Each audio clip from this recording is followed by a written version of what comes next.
আসসালামু আলাইকুম ওয়া রাহমাতুল্লাহি ওয়া বারাকাতুহু নাহমাদুহু ওয়া নুসাল্লিমু আলা রাসূলিহি কারীম আম্মা বা'দ ফাআউযু বিল্লাহি মিনাশ শাইতানির রাজীম বিসমিল্লাহির রহমানির রহিম আলা তুহিব্বুনা আন ইয়াগফিরাল্লাহু লাকুম সাদাকাল্লাহু মাওলানাল আযীম ওয়া সাদাকা রাসূলুহুন নবিয়ুল কারীম। সুপ্রিয় দর্শক শ্রোতা, দেশ ও প্রবাসে যে যেখান থেকে আমাদের দেখছেন এবং শুনছেন, আশা করছি সকলেই ভালো আছেন এবং সুস্থ আছেন। সবাইকে স্বাগত জানাচ্ছি আপনাদের প্রিয় টেলিভিশন চ্যানেল বিজয় টিভির পর্দায় জুমাবারের নিয়মিত আয়োজন পিএইচপি ইসলামের কথায়। সুপ্রিয় দর্শক, আমাদের আজকের আলোচনার বিষয়বস্তু বান্দার মুক্তি এবং আল্লাহ রাব্বুল আলামিনের ইচ্ছা। আল্লাহ রাব্বুল আলামিন চান তার বান্দা তার কাছে ক্ষমা প্রার্থনা করুক এবং রাব্বুল আলামিন তাকে ক্ষমা করে দিক। এটাই আল্লাহ পাকের ইচ্ছা বা উদ্দেশ্য। এই টপিকটি নিয়ে আজকে বিস্তারিত আলোচনা শুনবো। বিস্তারিত আলোচনা করবার জন্য আমাদের সাথে রয়েছেন আপনাদের প্রিয় আলোচক, ঢাকার ঐতিহ্যবাহী দ্বীনী শিক্ষা প্রতিষ্ঠান কাদেরিয়া তৈয়বিয়া কামিল মাদ্রাসার সম্মানিত উপাধ্যক্ষ হযরতুল আল্লাহ মুফতি আবুল কাসেম মোহাম্মদ ফজলুল হক। আসসালামু আলাইকুম রহমতুল্লাহ। ওয়ালাইকুম আসসালাম রহমতুল্লাহি ওয়া বারাকাতুহু। কেমন আছেন? আলহামদুলিল্লাহ, ভালো আছি। মোহতারাম, বান্দার যে মুক্তি এবং আল্লাহ রাব্বুল আলামিনের যে ইচ্ছা, এটা নিয়ে আমরা কথা বলবো। আমরা কোরআনের বিভিন্ন জায়গায় এবং হাদিসের বিভিন্ন জায়গায় আমরা দেখি আল্লাহ রাব্বুল আলামিন বান্দাকে বিভিন্ন অফার দিয়ে থাকেন ছোট ছোট কাজের, যে এই ছোট্ট কাজটি তুমি করো তাইলে তোমার এই মুক্তি হবে, এই ছোট্ট কাজটি করো তুমি এটার উসিলায় জান্নাতে তুমি এটা পাবে, তোমার এতগুলো সওয়াব তোমার আমল নামার মধ্যে যুক্ত হয়ে যাবে। তো এই ধরনের যেই অফারগুলো আল্লাহ রাব্বুল আলামিন দেন, এগুলোর বিষয়ে বলবেন। বিষয়টি আসলেই খুবই অ্যাট্রাকটিভ একটা বিষয়। জি কম আমলে বেশি প্রাপ্তি। জি এই যে আমরা যখন কোরআন এবং হাদিস নিয়ে যখন স্টাডি করি, আল্লাহর এই অফারগুলো দেখলে আমরা খুব প্রীত হই, খুব আশায় বুক ফুলে যায়। তখন আমাদের স্বীকার করতে, একেবারে অবনত মস্তকে স্বীকার করতে আমরা বাধ্য হই যে বান্দার মুক্তি আল্লাহর চূড়ান্ত ইচ্ছা। জি, বান্দা মুক্তি পাক, বান্দা জান্নাতে যাক, এটাই আল্লাহর চূড়ান্ত ইচ্ছা। এবং এই ইচ্ছা ফুলফিল করার জন্য আল্লাহ পাক রব্বুল আলামিন কী করেন? ছোট আমলে বড় পুরস্কার দেন। আবার কিছু কিছু জায়গা, সব পৃথিবী পুরোই তো আল্লাহ সৃষ্টি, কিন্তু কিছু জায়গা আল্লাহ বিশেষভাবে মর্যাদা দিয়েছেন যে এখানে আসলে অন্য জায়গা থেকে বেশি পাবে। আমরা এখানে ছোট আমলের গুরুত্বটা নিয়ে একটু কথা বলতে চাই। নবীজির হাদিস যে আখলিস দীনাকা ইয়াকফিকাল আমালুল কালিল, অল্প আমলই নাজাতের জন্য যথেষ্ট, যদি ঈমানটা খাঁটি হয়। তাহলে এই যে অল্প আমলের প্রতি আল্লাহর নবী এভাবে গুরুত্ব দিচ্ছেন এবং আরও অনেক হাদিস আছে, সেগুলোতে ছোট আমলকে আসলে কিভাবে গুরুত্ব দিতে বলা হয়েছে? এই হাদিসটা যেটা আখলিস দীনাকা ইয়াকফিকাল আমালুল কালিল, এটা একটা অথেন্টিক বিষয়। হযরত আবু দারদা রাদিয়াল্লাহু তাআলা আনহুকে নবীজি এই প্রেসক্রিপশন দিয়েছিলেন। জি, এটার যদিও আমাদের আজকের আলোচ্য বিষয়ের সাথে এটা সংশ্লিষ্টতা আছে, তবে এখানে আরেকটা বিষয়কে বেশি গুরুত্ব দেওয়া হয়েছে, সেটা হলো এখলাস। এখলাসকে লৌকিকতা বর্জিত, লৌকিকতা মুক্ত ইবাদত করা। বাস লৌকিকতা মুক্ত ইবাদত যদি হয় তাহলে কম আমলই নাজাতের জন্য যথেষ্ট হবে। এটাও আমাদের প্রাসঙ্গিক। তবে আমাদের আলোচনার বিষয়টা হলো যে আমল কম, প্রাপ্তি বেশি। সে সামান্য আমল করবে, কিন্তু তার প্রাপ্তিটা হবে বেশি। আমি একটা উদাহরণ দিয়ে বুঝাই। নবীজি বলেছেন, আলহামদুলিল্লাহ তামলাউল মিজান। জি, আলহামদুলিল্লাহ এইটুক হয়তো 1 সেকেন্ড বা 1.5 সেকেন্ড লাগবে জি, এটা উচ্চারণ করতে। আলহামদুলিল্লাহ যে কারো এই 1 সেকেন্ড বা 1.5 সেকেন্ডের একটা উচ্চারণে নবীজি বলেছেন তামলাউল মিজান, এটা মিজানকে পরিপূর্ণ করে দেবে। What is Mizan? মিজান হলো আখিরাতে দাঁড়িপাল্লা, যেটাতে আমাদের আমলগুলো মাপা হবে। তো এটা কত বড়? এটা কি আমাদের 1 কেজির মিজান? না, 1-1.5 কেজি মিজান না। এটার বর্ণনা অন্য হাদিসে এসেছে। নবীজি বলেছেন যে 7 আসমান 7 জমিন যদি একটা পাল্লায় তুলে দেওয়া হয়, তারপরও আরও জায়গা থাকবে। সুবহানাল্লাহ। এটা হলো মিজান। আল্লাহ কোরআনে কারীমে অসংখ্য জায়গায় বলেছেন, ওয়ানাদাউল মাওয়াজিনা বিল কিসত ফামান থাকুলাত মাওয়াজিনুহু ফাহুয়া ফি ঈশাতির রাদিয়া জি ওয়ামান খাফফাত মাওয়াজিনহু ফাউম্মুহু হাওয়িয়া। মিজানের বহু বচন মাওয়াজিন, আখিরাতের যেই দাঁড়িপাল্লা, এটা এত বড়, এটা দিয়ে আমাদের আমলগুলো মাপা হবে। এখন স্বাভাবিকভাবেই আমাদের টেনশন লাগবে যে এটা আমরা পরিপূর্ণ করব কি দিয়া। 7 আসমান 7 জমিন ঢুকে দিল একটা পাল্লার মধ্যে, তারপরেও আরও জায়গা থাকবে। তো পেয়ারা নবীর হাদিসে কি বলেছেন? আলহামদুলিল্লাহ তামলাউল মিজান। তুমি মহাব্বত নিয়ে একবার আলহামদুলিল্লাহ বলে একবার, এটা আল্লাহ মিজান পরিপূর্ণ করে দেবে। কোথায় 1.5 সেকেন্ডের একটা উচ্চারণ, সিম্পলি জি একটা উচ্চারণ, আর এটার মাধ্যমে এত বিরাট মিজান পরিপূর্ণ হয়ে যাবে। উদ্দেশ্যটা কি? রব এত এত দিচ্ছেন কেন? কি কারণে এত দিচ্ছেন? ওই যে আয়াতটি আপনি তেলাওয়াত করেছেন, আল্লাহ কি বলেছেন? আলা তুহিব্বুনা আন ইয়াগফিরাল্লাহু লাকুম। তোমরা কি পছন্দ করো না আল্লাহ তোমাদেরকে ক্ষমা করে দিক? তার মানে আমি পছন্দ করি, আমি চাই তোমাদেরকে ক্ষমা করতে। চাই বলেই 1.5 সেকেন্ডের তোমার একটা উচ্চারণ আমি পুরো মিজানের পাল্লা ভরে দিলাম। সেই জন্যই বান্দার মুক্তি আল্লাহর চূড়ান্ত ইচ্ছা, এটাকে মাকাসিদে শরঈয়া বলা হয়। মাকাসিদে শরঈয়া, শরীয়তের উদ্দেশ্য কি? শরীয়ত কি চায়, কোন উদ্দেশ্যে শরীয়ত বিধান দিয়েছে, এটা আলাদা একটা বিশাল সাবজেক্ট। মাদ্রাসা লাইন, পৃথিবীর অনেক বিশ্ববিদ্যালয়ে আলাদা ফ্যাকাল্টি আছে মাকাসিদে শরঈয়ার উপরে, আলাদা ফ্যাকাল্টি আছে। এখন যখন আমাকে বলা হলো যে মান ওয়াফাকা তামিনহু তামিন আল মালাইকা গুফির লাহু মা তাকাদ্দামা মিন যামবিহি,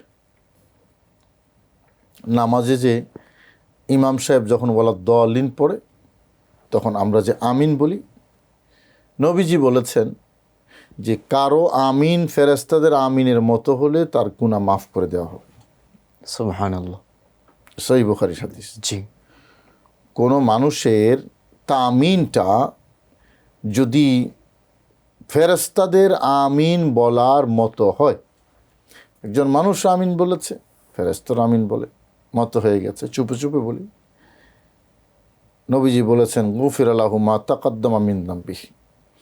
এখন আমিন বলতে কতক্ষণ সময় লাগে? 1 সেকেন্ড। আর গুনাহ, তার জীবনের গুনাহ আল্লাহ মাফ করে দিচ্ছেন। এই যে অফারগুলো আমাদের কারো কারো, বিশেষ করে যারা ধর্ম বিশ্বাস করতে চায় না, এদের এগুলা অনেক সময় এরা উপহাস করে, এই দেখো ইসলাম মুসলমানদের কিতাবে কি আছে দেখো, আমিন বলে নাকি সব মাফ হয়ে যাবে, এরপরে আর কি, তাহলে আর ইবাদত করার কি দরকার? সব যখন মাফে হয়ে গেছে ইবাদত করার কি দরকার? এরকম উপহাস করে। মূলত তারা ইসলামী শরীয়তের নীতিমালাও বুঝে না, এবং মাকাসিদে শরঈয়া, যেটা শরীয়তের উদ্দেশ্য কি, এটাও বুঝে না। মোহতারাম, এই বিষয়টা নিয়ে আমরা আরও বিস্তারিত শুনবো আপনার কাছে। আমাদের একটা বিরতিতে যাবার সময় হয়ে গেছে। সুপ্রিয় দর্শক, যাচ্ছি ছোট্ট একটা বিরতিতে, ফিরে আসছি অল্প কিছুক্ষণের মধ্যে। দেখতে থাকুন আপনাদের প্রিয় টেলিভিশন চ্যানেল বিজয় টিভি।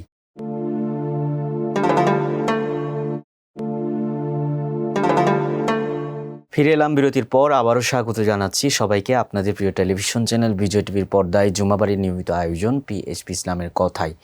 সুপ্রিয় দর্শক, আজকের আলোচনার বিষয়বস্তু বান্দার মুক্তি এবং আল্লাহ রাব্বুল আলামিনের ইচ্ছা, এবং এই টপিক নিয়ে চমৎকার আলোচনা করছিলেন আমাদের মোহতারাম আলোচক। আমরা মোহতারাম আলোচকের কাছে চলে যাচ্ছি।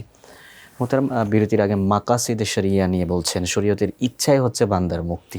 শরীয়তের উদ্দেশ্য, জি শরীয়তের উদ্দেশ্যটা কি? উদ্দেশ্য, ওই যে বললাম, যারা উপহাস করে তারা উদ্দেশ্যটাই বুঝে না, কি উদ্দেশ্যে আল্লাহ এই বিধানগুলো দিয়েছেন। দেখুন, আমরা ছোট বাচ্চাদেরকে কি করি, তার লেখাপড়াটাকে আদায় করার জন্য, যে তুমি যদি আজকের পড়াশোনা শিখতে পারো তাহলে তোমাকে 1000 টাকা দেব। তো তাকে টাকা দেওয়া উদ্দেশ্য না, কিন্তু উদ্দেশ্য হলো তার পক্ষ থেকে এই ছোট্ট 2 লাইন কবিতা মুখস্থ করিয়ে নেয়।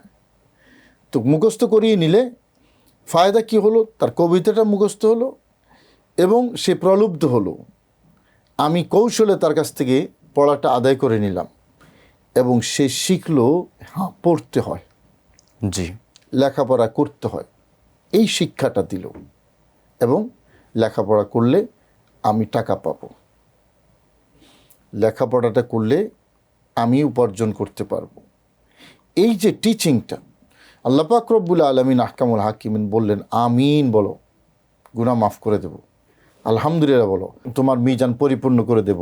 উদ্দেশ্য হলো তাকে এই ছোট ছোট আমলগুলোর মধ্যে রেখে দেয়া। বান্দা যখন বুঝলো, শুনলো যে আলহামদুলিল্লাহর মধ্যে এত সওয়াব, বান্দা আলহামদুলিল্লাহ আলহামদুলিল্লাহ আলহামদুলিল্লাহ পড়তে থাকবে, বলতে থাকবে, এটার মধ্যেই থাকবে বান্দা, মিজানের পাল্লা ভরে যাবে। এটা উদ্দেশ্য এই না যে এটা ভরে গেছে আর তোমার আমল করা লাগবে না। এটার অর্থ হলো এই প্রাপ্তি যখন তোমার, তুমি এটাতে লেগে থাকো, এটাতে লেগে থাকো। এই হলো মাকাসিদে শরঈয়া। পেয়ারা নবী রাসূল করিম সাল্লাল্লাহু আলাইহি ওয়াসাল্লামের হাদিসে আমরা যদি দেখি, এই যে লাইলাতুল কদর, আমরা যদি এটা দিয়ে উদাহরণ দিই, আল্লাহ কি বলেছেন? লাইলাতুল কদরে খায়রুম মিন আলফি শাহর। এক রাতের ইবাদত 1000 মাসের ইবাদত থেকে আরও দামি। 1000 মাস 83 বছর 4 মাস, তো 83 বছর 4 মাস থেকে আরও দামি এক রাত। উদ্দেশ্য কি আল্লাহর রাত এরকম 365 রাত তো আছে বছরের মধ্যে, তো এক রাতে তোমার এত কারণটা কি, উদ্দেশ্যটা কি?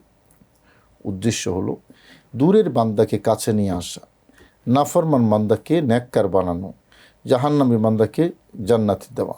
বান্দা তুমি 83 বছর 4 মাস হায়াত পেলে ইবাদত করবা, কিন্তু জান্নাত যেটা আমি তোমার জন্য ডেস্টিনেশন তৈরি করে রেখেছি, জান্নাত, এটা অনেক দামি। তো এটাকে পাওয়ার জন্য তোমার কারেন্সি লাগবে। আখেরাতের কারেন্সির নাম হলো সওয়াব। জি, তো কারেন্সি জোগাড় করো। তো আল্লাহ ওটার দাম কত, কারেন্সি কত লাগবে? জান্নাতের দাম কত আর কারেন্সি কত লাগবে? নবীজি বলেছেন, এটা লাঠি রাখো, হাতের লাঠি, লাঠির নিচে 1 ইঞ্চি 1.5 ইঞ্চি জান্নাতের ভূমি, জায়গা যদ্দূর, এটা পৃথিবী বিক্রি করলেও ওই 1 ইঞ্চি জায়গার দাম হবে না। জান্নাতের এত দাম, তো এই সামান্য এতটুকু দাম এত, তো আল্লাহ আমি কিভাবে কারেন্সি তৈরি করব? আমার তো মোটামুটি ঘর হইলেও একটা লাগবে। নবীজি বলেছেন ঘর না, শুধু একেবারে 3rd ক্লাসের জান্নাতি, সর্বশেষ যে জান্নাতে যাবে, পৃথিবীর সমান 10টা জান্নাত দেবে তাকে আল্লাহ। তো এত, যেখানে 1 ইঞ্চির মূল্য এত, তো এত মানে আমি কিভাবে কিনবো? আমার কারেন্সি কোথায়? তো বান্দা জান্নাত পাওয়ার কারেন্সি আল্লাহ বিশেষভাবে দিয়ে দিচ্ছেন। আলহামদুলিল্লাহ বলো, এই কারেন্সি দিয়ে দিলাম আমি, সুবহানাল্লাহ আলহামদুলিল্লাহ বলো, কারেন্সি দিয়ে দিলাম। এটা দুনিয়া নয় যে আমি সারাদিন কাজ করে 500 টাকা পাইলাম। এটা একবার আলহামদুলিল্লাহ বলাতে পুরো কারেন্সি পাইলাম আমি। লাইলাতুল কদরে খায়রুম মিন আলফি শাহর, এক রাতের আমলে আমি 83 বছর 4 মাস এবং তারও বেশি পাইলাম। এই যে অফারগুলো, উদ্দেশ্য কি? ওই যে উদ্দেশ্য হলো বান্দার চূড়ান্ত নাজাত এবং মুক্তি। এত দামি জান্নাত বান্দা কিনার সেই শক্তি কোথায়, সামর্থ্য কোথায়? তো এখন আল্লাহ কি দেখেন? আল্লাহ দেখেন বান্দা আসে কিনা, আমার কথা শুনে কিনা। এটাকে আরবি ভাষা ইবতিলা বলা হয়, পরীক্ষা নেওয়া। ইবাদতের মূল হলো ইবতিলা। আমি যে মাকাসিদে শরিয়ার কথা বলছি, ইবাদতের মূল হলো ইবতিলা, পরীক্ষা করা। জি, পরীক্ষাটা কীরকম? আমি সারা বছর পড়াইলাম, উদ্দেশ্য হলো শিক্ষা নেওয়া, শিক্ষা হলো মূল উদ্দেশ্য। আমি স্টুডেন্টকে শিক্ষা দেব। তো শিক্ষা দিলে পরীক্ষা কেন? সে পড়তে থাকুক, পড়লে তো শিক্ষা হবে। পৃথিবীতে বহু মানুষ আছে যারা শিখে পরীক্ষা দেয় না, তো এখানে পরীক্ষা কেন? পরীক্ষা হলো তাকে শিখার জন্য উদ্বুদ্ধ করা, ক্ষেত্র বিশেষ বাধ্য করা, এবং সে পড়ে কিনা জাস্টিফাই করা। এবং সূরা মুলকের শুরুতেও সেটা বলা হয়েছে যে আল্লাযী খালাকাল মাউতা ওয়াল হায়াতা লিয়াবলুয়াকুম আইয়ুকুম আহসানু আমালা। ইবতিলা, জি, ইবতিলা এবং ইমতিহান, লিয়াবলুয়াকুম, আমি পরীক্ষা করব তোমাদেরকে, তোমাদের মধ্যে কে আমল বেশি সুন্দর করো। এখন ইবাদতের মূল যখন ইবতিলা, পরীক্ষা করা, আল্লাহ পাক রব্বুল আলামিনের উদ্দেশ্য পরীক্ষা করা। বান্দা যদি পরীক্ষায় একটু অংশগ্রহণ করে, বাস শুধু পাস না, শুধু A+ গ্রেড না, আল্লাহ পাক যা দেবেন এটা আনলিমিটেড। ওসাইরাম নামে একজন সাহাবী ছিলেন, একটা ঘটনা মনে পড়েছে। ওসাইরাম তিনি উহুদের যুদ্ধে শহীদ হয়েছেন। উহুদের যুদ্ধটা সংগঠিত হয়েছিল শাওয়াল মাসের কারো কারো মতে 15 তারিখ, শনিবার ছিল, আগের দিন ছিল শুক্রবার। নবীজি মদিনা শরীফ জুমার নামাজ পড়ে বের হয়েছেন। মসজিদে শাইখানে গিয়ে নবীজি আসর, মাগরিব, এশা এবং রাত্রি যাপন করে ফজরের নামাজ 4 ওয়াক্ত নামাজ পড়েছেন। এই 4 ওয়াক্ত নামাজ পড়ার পরে, ফজরের নামাজের পরে নবীজি উহুদের ময়দানের দিকে হেঁটে রওনা হয়েছেন, কাছেই 1-1.5 কিলোমিটার দূরত্বে। ঠিক যুদ্ধ শুরু হওয়ার আগে, শনিবার, জি, যুদ্ধ শুরু হওয়ার আগে ওসাইরাম আসলো, ইসলাম ধর্ম গ্রহণ করেনি। আয়েশা বলল, হুজুর আমি ইসলাম কবুল করতে চাই। নবীজি বললেন ভালো, ইসলাম কবুল করলেন। হুজুর এখন আমি কি করব? বলল, চাইলে যুদ্ধে যেতে পারো। যুদ্ধে গেলেন, আহত হলেন। উহুদের যুদ্ধ শুরু হয়েছে সকালে, শেষ হয়েছে সেদিনের দুপুরে, অর্থাৎ একবেলা যুদ্ধ হয়েছে। যা হবার সব একবেলায় হয়েছে, শনিবারে। এবং উসাইরাম কিন্তু জিজ্ঞেস করেছিলেন যে ইয়া রাসূলুল্লাহ, আমি যদি কোনো আমল না করি, যুদ্ধে যাই, তারপর যদি মারা যায়, আমি কি জান্নাত পাবো? হ্যাঁ, এটা আসতেছে, এই কথাটাই আসতেছে। এখন ওসাইরাম যুদ্ধ করে আহত হলেন ভীষণভাবে এবং শহীদ হয়ে গেলেন। শহীদ হওয়ার পরে নবীজি দেখতে আসলেন ওসাইরামকে। দেখতে এসে নবীজি তখন বলেছিলেন যে আমেলা কালিলান ও উজিরা কাসীরা, সে আমল করেছে কম কিন্তু পুরস্কার পেয়েছে অনেক বিশাল। জি, কম আমলে প্রাপ্তি বেশি। মোহতারাম উসাইরাম রাদিয়াল্লাহু তাআলা আনহুর এই বিষয়টা নিয়ে আমরা আরও বিস্তারিত আলোচনা শুনবো। আমাদের একটা বিরতিতে যাবার সময় হয়ে গেছে। সুপ্রিয় দর্শক, যাচ্ছি ছোট্ট একটা বিরতিতে, ফিরে আসছি অল্প কিছুক্ষণের মধ্যে। দেখতে থাকুন আপনাদের প্রিয় টেলিভিশন চ্যানেল বিজয় টিভি।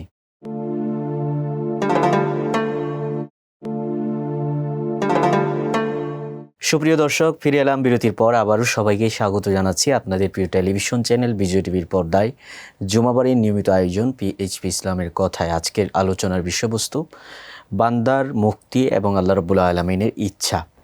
আল্লাহ রাব্বুল আলামিন চান তার বান্দা ক্ষমা চায় এবং সেই বান্দাকে আল্লাহ পাক ক্ষমা করে দিক, এবং সেজন্য আল্লাহ পাক বিভিন্ন রকমের আমল, ছোট ছোট আমলের অফার বান্দাকে দিয়েছেন, যাতে বান্দা সেই অফারগুলো গ্রহণ করে আল্লাহর কাছে ক্ষমা প্রার্থনা করে। এই টপিকটা নিয়ে চমৎকার আলোচনা করছিলেন আমাদের মোহতারাম আলোচক। আবারও আমরা মোহতারাম আলোচকের কাছে চলে যাচ্ছি।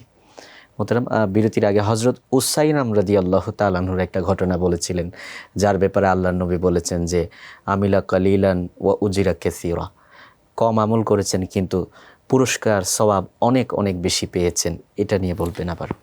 কোরআনে কারিমে আল্লাহ পাক অসংখ্য জায়গায় আজরুন আযীম বলেছেন। জি, আজরুন আযীম, আল্লাহ তোমাকে বড় প্রতিদান দেবেন। আজরুন মানে হলো প্রতিদান। তো এই যে আজরা আযীমের কথা আল্লাহ বলেছেন, আসলে আমরা যেমনটি আগেও বলেছিলাম যে ক্যালকুলেট করার সে ক্ষমতাও আমার নাই যে আল্লাহর আজরে আযীম আসলে কত বড়, এটা আসলে কতটুকু আজর আযীমটা।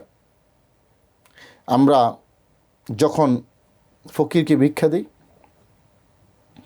তখন 10 টাকা বা 20 টাকার নোট দিই। যখন কোনো এমপি বা মন্ত্রী দেয় তখন 1-2 হাজার 5 হাজার দেয়। যখন কোনো রাষ্ট্রপ্রধান দেয় তখন কিন্তু তার দেওয়াটা অনেক বড় হয়, অনেক বড়, বিশাল হয়। তাহলে আমার কাছে বড় 20 টাকার একটা নোট। জি, 20 টাকার নোট দিয়ে আমি মনে করতেছি যে হ্যাঁ আমি ভালো কিছু দিলাম, ভালো দিলাম। তো আমার ভালো বা আমার বড় আর রাষ্ট্রপ্রধান বা প্রধানমন্ত্রী যে থাকবেন বিভিন্ন দেশের, তার বড়, দুটার মধ্যে পার্থক্য আছে।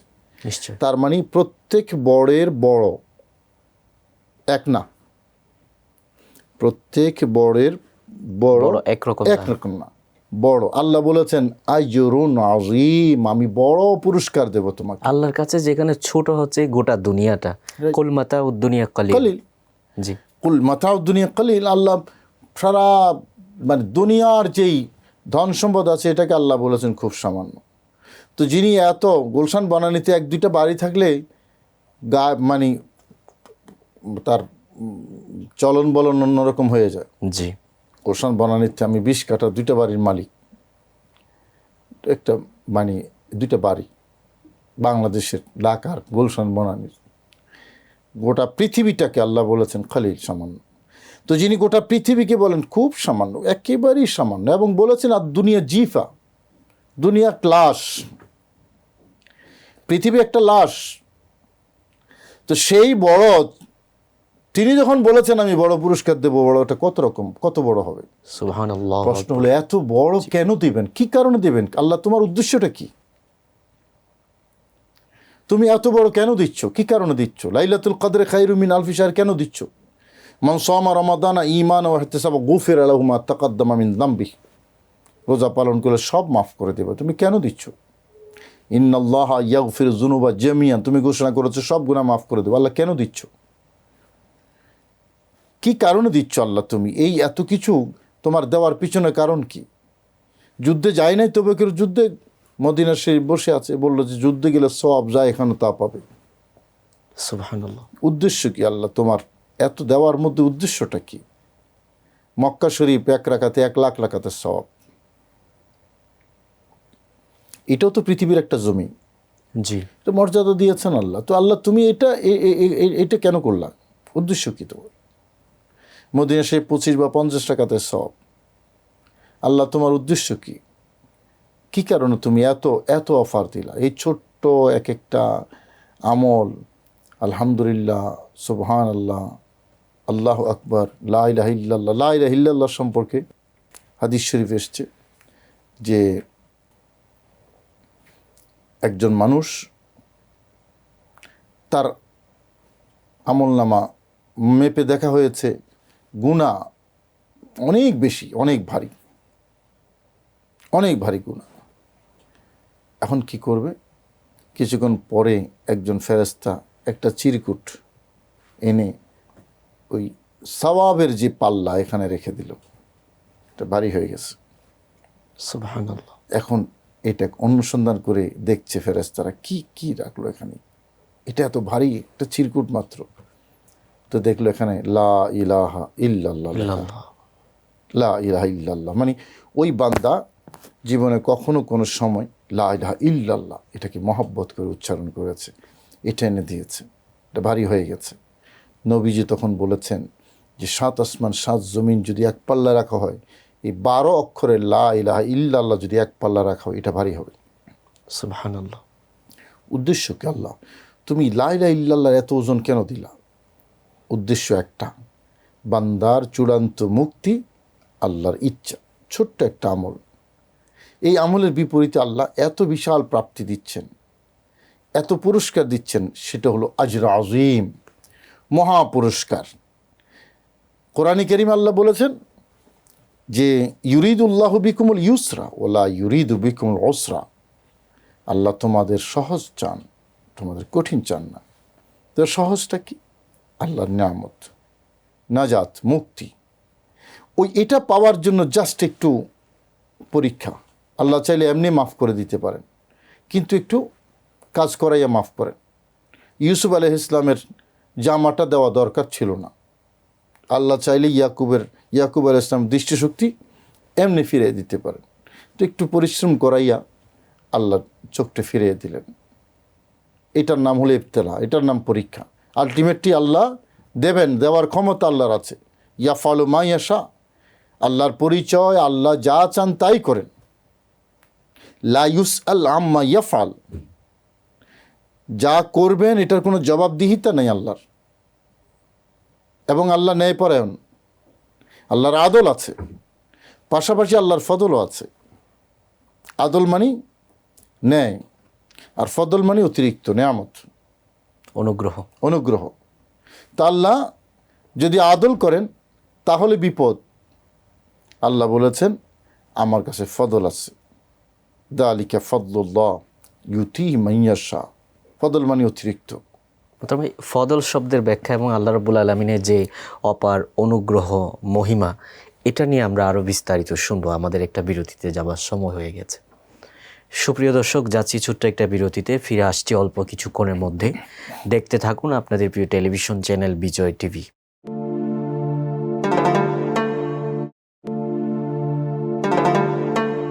সুপ্রিয় দর্শক, ফিরে এলাম আবারও বিরতির পর। সবাইকে স্বাগত জানাচ্ছি আপনাদের প্রিয় টেলিভিশন চ্যানেল বিজয় টিভির পর্দায় জুমাবারের নিয়মিত আয়োজন পিএইচপি ইসলামের কথায়।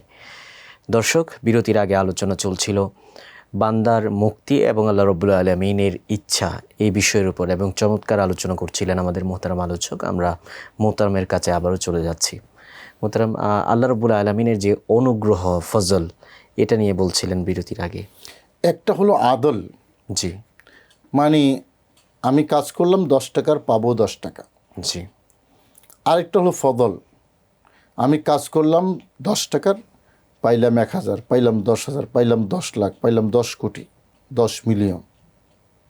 এটা হলো ফদল। এখন এত বেশি কেন? কারণ দেনেওয়ালা যিনি, উনি আনলিমিটেড দেন। উনি যখন দেন বেগাইরে হিসাব, আল্লাহু ইউদাইফু লিমান ইয়াশাউ বেগাইরে হিসাব। এটা হলো ফদল। সে কারণে কোরআনে কারীমে আল্লাহ অসংখ্য জায়গায় বলেছেন ওয়াবতাগুল্লাহ মিন ফদলিহি, জি। তোমরা আল্লাহর ফদল চাও, আদল না। আদল মানে 10-এর বিনিময়ে 10। আমরা আল্লাহর এত নেয়ামত ভোগ করি, আমাদের জীবনটা যদি 1000 বছর করা হয়, আমরা যদি ইবাদতে থাকি, একটা চোখ আমাদেরকে দিয়েছেন, এটা খুলে দিলে এই নেয়ামতের শুকরিয়া আদায় হবে না। তো আমরা কিসের উপর ভিত্তি করে নাজাত প্রত্যাশা করি? ফদলের উপর। হযরত দাউদ আলাইহিস সালাম আল্লাহকে বলছিলেন, আল্লাহ মা শাকার না কা হাক্কা শুকরিক, আল্লাহ তোমার যেভাবে শুকরিয়া আদায় করা দরকার এটা পারি নাই, এটা সম্ভব না। তো আল্লাহ তখনই বললেন, আল আন শাকারতা ইয়া দাউদ, দাউদ এইমাত্র তুমি শুকরিয়া আদায় করেছ। সুবহানাল্লাহ। যখন সারেন্ডার করলেন, আল্লাহ তোমার শুকরিয়া আদায় করা সম্ভব না, আল্লাহ বললেন এই মাত্র শুকরিয়াটা আদায় হয়েছে তোমার, এটাই শুকরিয়া। আল্লাহ কি চান? বান্দা আল্লাহর কাছে অনুগত হোক, পরীক্ষা অংশগ্রহণ করুক। এটা হলো ফদল। বাস আমি 10 টাকার কাজ করলাম, আল্লাহ আমাকে আনলিমিটেড দেবেন। ওটার বীজ, ওটা হলো আমার চেষ্টাটা হলো বীজ। ওই বীজটা বপন করা, এটা হলো আমার দায়িত্ব। এটা থেকে আনলিমিটেড তৈরি করা, দেওয়া, এটা আল্লাহর কাজ। রাস্তা তৈরি করার জন্য যথেষ্ট ক্ষমতা আল্লাহর আছে, কিন্তু মূসাকে বললেন ওয়াদরিব বিআসাকাল বাহর, তুমি লাঠি দিয়ে সাগরে বাড়ি মারো।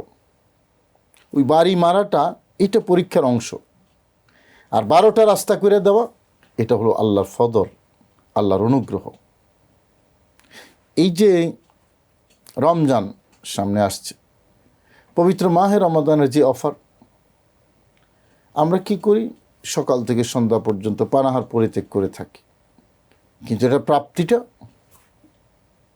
মা লা আইনুন রাআত ওয়ালা উযুনুন সামিআত ওয়ালা কলবুন ওয়ালা আলা খাতরে কলব, অর্থাৎ এমন কোনো চোখ নাই যেটা দেখবে এত নেয়ামত, এমন কোনো কান নাই শুনবে এত নেয়ামত, কলব দিয়ে অনুধাবন করার সে ক্ষমতা অনেক যে নেয়ামত আল্লাহ রেখে দিয়েছেন মাহে রমাদানের সিয়াম সাধনার বিপরীতে। উদ্দেশ্য কি? বান্দা এই পরীক্ষা, ছোট পরীক্ষা অংশগ্রহণ করুক, আমি আনলিমিটেড দেব। মাকাসিদ শরিয়া এটা, যে আল্লাহ চান বান্দা মুক্তি লাভ করুক, নাজাত লাভ করুক, জান্নাত লাভ করুক। হতে পারে জান্নাত অনেক দামি, কিন্তু আল্লাহর রহমত থেকে তো বেশি না। নিশ্চয়। বাস এত দামি করে সৃষ্টি করেছেন যিনি, তিনি ওই ছোট ছোট আমলের বিপরীতে বিশাল প্রাপ্তি দিচ্ছেন। সুতরাং আমাদের দায়িত্ব এবং কর্তব্য হলো আল্লাহর দেয়া সে অফারগুলো গ্রহণ করা। আর ইসলামের সৌন্দর্য এই জায়গায়, ইসলামের কাজগুলো ছোট, সহজ এবং মানে খুব ইজি। এই যে আল্লাহ পাক রব্বুল আলামিন আহকামুল হাকিমিন, উদ্দেশ্য হলো বান্দাকে আল্লাহর কাছে নিয়ে যাওয়া। বান্দা যাতে আল্লাহর কাছে চায়, আল্লাহর কাছে দোয়া করে, আল্লাহ আনলিমিটেড দেবেন আমাদেরকে। এবং বান্দার কতটুকুই পারবে, সামান্য একটু পারবে, বান্দার সক্ষমতাই কতটুকু, কিন্তু আল্লাহ দেবেন অনেক বিশাল। হাদিস শরীফের মধ্যে, নাসাই শরীফের হাদিসে আছে, নবীজি বলেছেন, ওয়াই যা আমার তুকুম বিশিন ফাতু বিহি মাস্তাতাতুম। আমি যখন কোনো কাজের নির্দেশ দেব, তোমরা তোমাদের সক্ষমতা অনুসারে সেটা করো। কেন বললেন সক্ষমতা অনুসারে? লা ইউকাল্লিফুল্লাহু নাফসান ইল্লা উসআহা। আল্লাহর বিধানটা এমন, দৈনিক 5 ওয়াক্ত নামাজ পড়তে সব মিলে যোগ বিয়োগ করলে 1 ঘন্টা লাগে মাত্র, বাকি 23 ঘন্টা বান্দার জন্য। তো 23 ঘন্টাতে 24 ঘন্টাতে 1 ঘন্টা ইজি করার জন্য আল্লাহ ইজি করে দিয়েছেন। পেয়ারা নবী ইজি করে দিয়েছেন আমাদেরকে, বলেছেন ইয়াসসিরু ওয়ালা তুআসসিরু। এটা হলো শরীয়তের উদ্দেশ্য, মাকাসিদুশ শরীয়ত। তোমরা সহজ করো, কঠিন করো না। আল্লাহ সহজ করে দিয়েছেন। এবং নবীজি বলেছেন আদ-দীনু ইউসরুন, দিন হলো সহজ। কতটা সহজ আলহামদুলিল্লাহ বলা, কতটা এসে মানে আর কি সহজ হতে পারে? এবং এটাতে কোনো আর্ট নাই। আপনার সঙ্গীত শিখতে হলে অনেক আর্ট শিখতে হয়, টান লয় কত কিছু শিখতে হয়। এত টান লয় দরকার নেই। বলো আলহামদুলিল্লাহ তামলাউল মিজান, আলহামদুলিল্লাহ বলো, মিজান পরিপূর্ণ করে দেব। টান লয় ছাড়া একবার সহজ উচ্চারণ করে দিন। আর দিন ও ইউসরুন, দিন হলো সহজ। উদ্দেশ্য বান্দার মুক্তি আল্লাহর চূড়ান্ত উদ্দেশ্য। এই উদ্দেশ্য ফুলফিল করার জন্য যা প্রয়োজন আল্লাহ তাই করেন। শয়তান চ্যালেঞ্জ করেছিল আল্লাহকে যে আল্লাহ লা উগওয়িয়ান্নাহুম আজমাইন, আমি সবাইকে পথভ্রষ্ট করে দেব, আমার যে ক্ষমতা তুমি আমাকে দিয়েছ। আল্লাহ কি বলেছেন? তুমি তোমার ক্ষমতা বলে আমার বান্দাকে তুমি পথভ্রষ্ট করো, আর আমি আমার ক্ষমতা দিয়ে আমার বান্দাকে ক্ষমা করতে থাকবো। সুবহানাল্লাহ, চমৎকার বলেছেন মোহতারাম।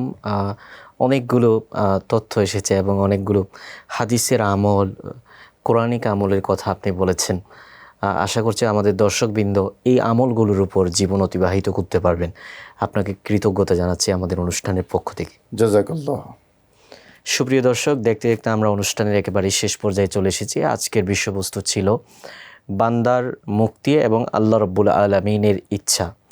আসলে এটাই আল্লাহ রাব্বুল আলামিনের চূড়ান্ত ইচ্ছা যে আল্লাহ পাক তার বান্দাকে ক্ষমা করে দিবেন, মুক্তি দিবেন। রব্বুল আলামিন সেই জন্য বিভিন্ন ছোট ছোট আমলের অফার দিয়ে থাকেন। কখনো লা ইলাহা ইল্লাল্লাহ পড়তে বলছেন, কখনো সুবহানাল্লাহ, আলহামদুলিল্লাহ, ছোট ছোট তাসবিহ, জিকির, আজকার এগুলো করার জন্য বলছেন। এবং বান্দা এগুলো করলে বান্দার সারা জীবনের গুনাহ মাফ হয়ে যাচ্ছে, বান্দার নেকিতে তার মিজানের পাল্লা ভরপুর হয়ে যাচ্ছে। এই যে আল্লাহ রাব্বুল আলামিন আমাদেরকে এতগুলো অফার দিচ্ছেন, এই অফারগুলো আমরা কেন গ্রহণ করব না? আমাদের উচিত, যদি আমরা মুক্তি চাই, জান্নাত চাই, আল্লাহ রাব্বুল আলামিনের দয়া চাই, তাইলে আমাদের এই আমলগুলো বেশি বেশি করা, নামাজের আগে পড়ে এবং বিভিন্ন সময়ের যে জিকির আজকারগুলোর ফজিলতের কথা হাদিস, কোরআন এবং বিভিন্ন কিতাবের মধ্যে বর্ণিত হয়ে এসেছে, সেগুলো বেশি বেশি করা, এটাই আমাদের কর্তব্য। আল্লাহ রাব্বুল আলামিন আমাদের সকলের মুক্তি ত্বরান্বিত করার নসিব দান করুন, সেই প্রত্যাশা রেখে আমরা আজকের মতো বিদায় নিচ্ছি। সকলে ভালো থাকবেন, সুস্থ থাকবেন। আজ এ পর্যন্ত, দেখা হবে আগামী পর্বে। আল্লাহ হাফেজ। আসসালামু আলাইকুম ওয়া রাহমাতুল্লাহি ওয়া বারাকাতুহু।